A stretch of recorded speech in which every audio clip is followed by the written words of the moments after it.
Get mantra and meditation MP3s at jasongallant.ca. What I'm going to talk to you about today will bring you tremendous benefit and save much frustration. Because let's be honest, right? This path is about you transforming your experience into something mystical, something beyond what you can imagine at this point. There are many experiences within you that you have not had yet. And all of us on this spiritual journey are like great archaeologists, right? We're delving into the depths of ourselves and uncovering new mystical miracles, right? New pockets of energetic, miraculous energy. It's actually you, right? You're discovering elements of yourself which you have been closed off to, and therefore also are connecting to elements of truth itself and the universe. And yes, the word that's almost a swear word, we could call it God, right?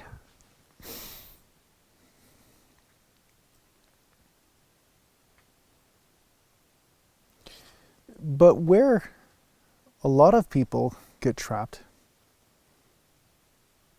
is that they start a spiritual practice, and this is the way it always starts. It starts like this for most of us, where life presents some interesting challenges to you, and like you usually do, is you go about looking for solutions. And when you discover that perhaps there's not a physical solution, you start looking for a mystical solution. And as much as there's nothing wrong with that, it still keeps you trapped in the never-ending game of problem and solution. And all problems are problems of your present identity or the ego. But when you wish to uncover the deepest mystery within yourself, you change from the paradigm of control to the paradigm of surrender to that which created you, that which is creating all experiences in an attempt to help you recognize and realize your divinity.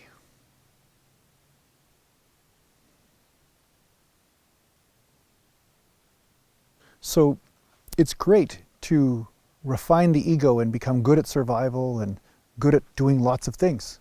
There's nothing wrong with that. And this is where I think other people get trapped, is that they say, oh, I'm on the spiritual journey, I'm going to forget learning any skills or being good at anything or doing anything. That's really not what I'm saying. What I'm saying is the deepest, most mystical aspects of yourself have nothing to do with the skills or abilities of the ego, especially those skills which include controlling of life and making sure everything is sterilized the perfect way.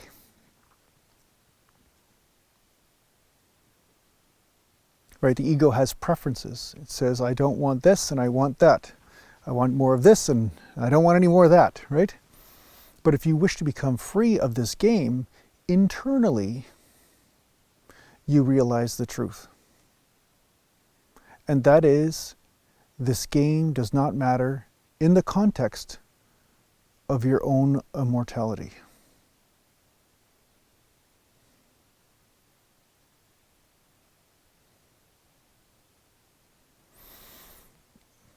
If all you've realized about yourself is that you are a physical body,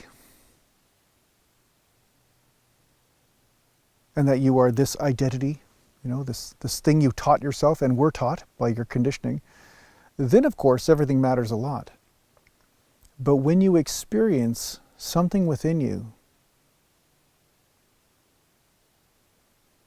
that is immortal, that stays with you regardless of physical condition,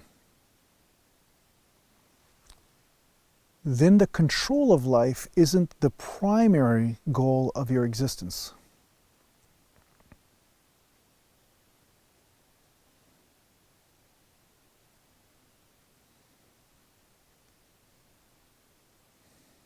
One could say you take a step back and perhaps you start to learn how to manage your reactions to life. And then at some point you surrender to your reactions, which is a terrible irony. You may react to life and then you say, oh, that's okay too, because I'm just human.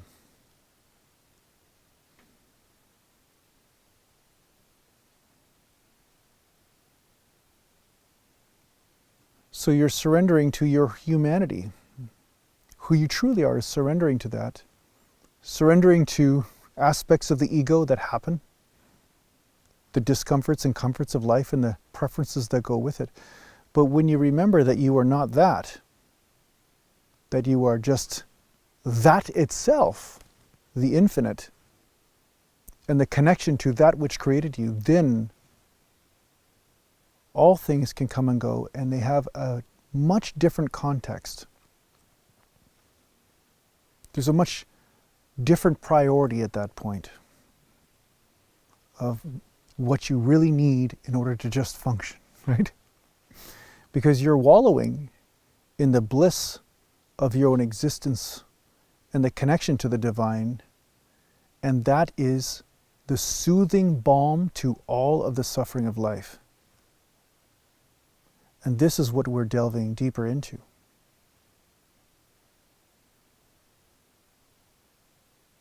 It's a devotion.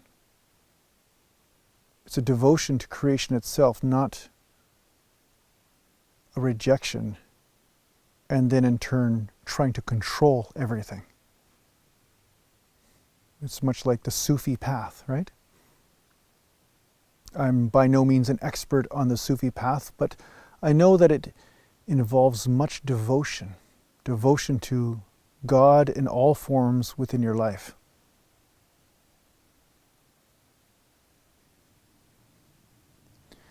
So when life is not meeting your expectations, it's an invitation for growth. As frustrating as that is to your ego at the time, and we all go through it. Sometimes evolution is chosen and sometimes it is forced upon you. But just know that as you surrender to the energies within yourself and you surrender your points of view, you just let go for a moment of the game of suffering, you just let go of it and surrender to what is, then a blessing comes to you. So this is the mystical path of blessing.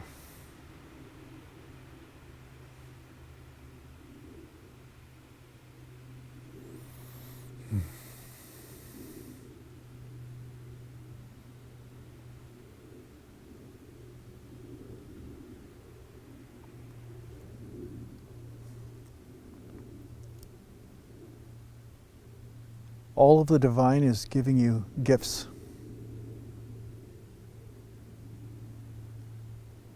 At all times you're receiving gifts, you're receiving what is given to you, and your ability to receive transforms those packages that are somewhat frustrating to the ego.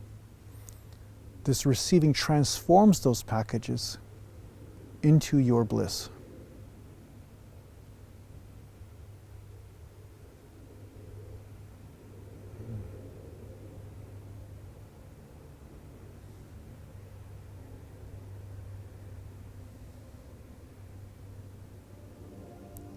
I hope this helps you on your spiritual journey. Take care for now.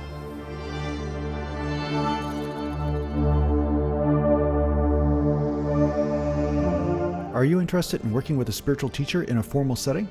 Well, perhaps the Wisdom Life School is for you. If you're interested in checking out what the Wisdom Life School is all about, just go to aratima.com.